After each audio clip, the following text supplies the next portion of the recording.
Today was round 6 of the Grenke Chess Classic, played in Baden Baden, and the top clash of the day was Caruana against Carlsen.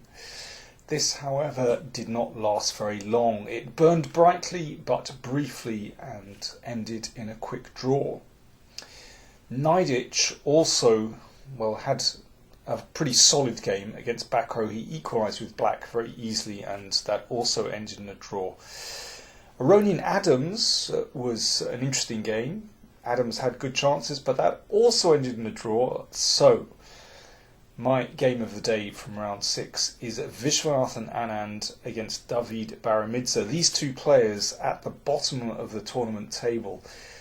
We joined the game after 18 moves, and it's a typical Spanish position where you can see White has a greater share of the centre with these two pawns, but Black still has these solid centre pawns with d6 and e5.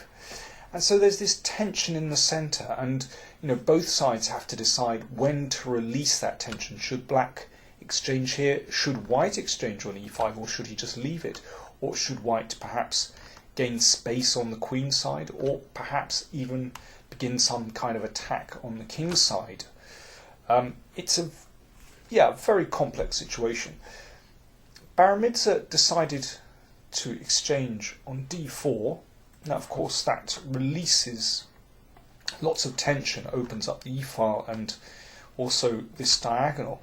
And then he struck out with c5. So he's given up the centre, but he's counter-attacking as well. And Vishy closed with d5. So now White has this majority of pawns in the centre, and Black has a queenside pawn majority. So with this pawn move, of course, it locks out that bishop on b7. But the pawn advanced, and the bishop dropped back to c2. Now, if Black hangs around here, then White has some very nice moves. He can take on b5, perhaps put the queen on b4, perhaps play the knight into d4. And positionally, White is taking control on the queen side. But Baramidze had spotted an interesting idea. First of all, rook c8. Vishy took on b5, so he's ready after the exchange to play queen b4, and he's really taking control. But instead, Baramidze had planned c3. Interesting idea. So first of all, if queen takes c3, then that opens up this line, and queen takes, and rook takes, and you can see that the tactics are flying. Black's pieces are really working there. So White plays pawn takes. And now if queen takes, then actually this works out well for White. White is actually just a pawn up here without any problems at all. But Baramidze had planned knight takes d5, and this is where things really kick off. Vishy took it, and now bishop takes c3, so the bishop is attacking the queen and the rook in the corner, and don't forget this c-file is opening as well. In fact, Vishy had this all worked out. He is a brilliant calculator. I know he's made a couple of errors in this tournament, but actually, let's not forget, he is one of the greatest players of all time, and when it comes down to it, he can calculate brilliantly, and that's what he'd done from quite a bit back, before c3 and knight takes d5, I suspect.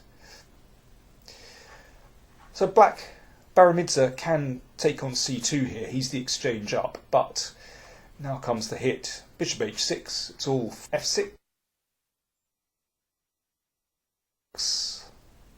And now the rook comes in with some threats here along the 7th rank. And if knight takes, this is completely crushing. You can take the bishop on b7. White ends up with a knight and bishop against a rook, and, excellent checkmating chances against the king. Baramidze took on b5 instead, opening up a line against the queen. Queen d4, and there are similar tactics after queen takes bishop. Once again, bishop h6 should be winning. threatening mate, and if f6, rook e7 is going to be decisive.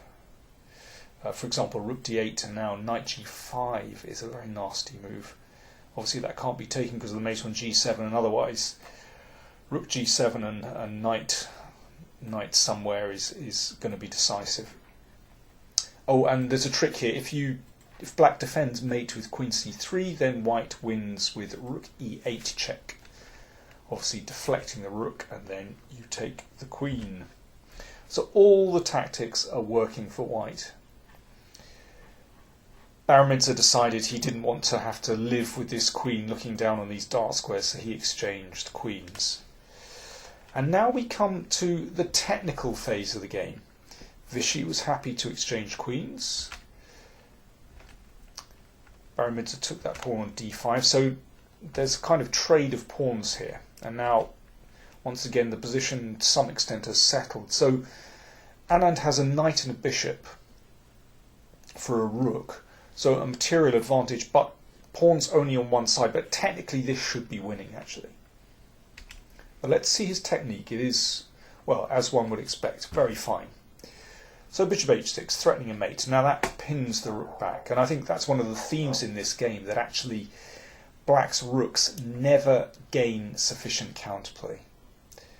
Bishop d3. Well, that bishop was a bit loose, so let's move it to a better square, protecting the knight. And now Vishy changes tack a little bit. I mean, the bishop is pretty good on h6, but this is perhaps even better. Hits the rook. And now bishop e7. The rook has to retreat. And knight d6. So the piece is moving in. I mean, black really can't do better than this. And Vishy popped the bishop back on f1. So what's white achieved over those last few moves? He's improved the position of his minor pieces. They're all protected. That knight is protected by the knight on b5. That knight on d6 is protected by knight and bishop. And you can see that the knight and bishop control all these squares. And that means they can't be touched by those rooks. So it's all about security. In these kind of situations, the minor pieces always need security. And then you can start to play elsewhere. So what does white do next? Well, it's time for the kingside squeeze. Anyone that's seen some of my videos before will know that I very much like this kind of pressing with kingside pawns. g4 is a great move. White simply wants to gain space with g5 and then gain more space with the h-pawn, and that frees the bishop. And you can see that by putting the pawn on g5, that suddenly sets up mating nets against black's king. It's very hard to defend against this. I mean, maybe h6, but it's still, ultimately, it'll be hopeless. But I certainly didn't like f6, because that exposes the 7th rank too quickly, as far as I'm concerned. But like I said, defending this position is nigh on impossible. g5 is a good move. If black exchanges, then, well, you can see straight away that the 7th rank is fatally exposed now, and the rook will just come in and it starts a mating attack. So Baramidze waited, rook b8, at least hitting a minor piece, and h4, so just preparing bishop h3, hitting that knight, and then we can get a bishop to f6. h5, bishop h3. Oh, incidentally, I think knight d4 followed by knight e6 is probably a good idea here. It's another reason why I didn't like f6, actually weakens the e6 square. But bishop h3 is also good. Well, that's another rule in these kind of positions. You don't have to rush. Once everything is fixed, you wait for the perfect moment. So now with this pawn just embedded on g5, the black king is always going to be in trouble. Now rook d1, this bishop has problems because it needs to be on both diagonals. Bishop f3, and the rook comes to a1, and the bishop comes back again. Okay, the knight wants to come to e5. Well, let's close that down. Now black is almost in Zugzwang in this position, actually. It's very difficult. And now rook d1 again, and if the bishop comes back this way, then rook c1, threatening a knight d4, hitting rook and bishop. There's also the pin on the c file, it's hopeless.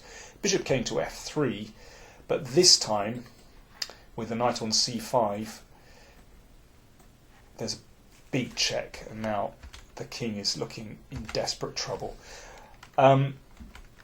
Vishy's done very well here. You know, everything is just so smooth, and it's just about eliminating any kind of counterplay for your opponent. Let's just go through a few final moves. So he's got that bishop off, and that makes life easier. That bishop on c4 can't be taken because there'll be a fatal check here on g7, and the knight comes in, and it's mate on e7. So rook is kept on the 7th rank. And let's just go through the final moves very quickly. I mean, really, there is nothing that black can do here. That's interesting. There's even in this position, there's even a threat of playing knight f8 and checkmate. So the rook had to come all the way back. And now the king just jogs over and is ready to clean up this pawn. Bishop d5. Well, this is threatened again.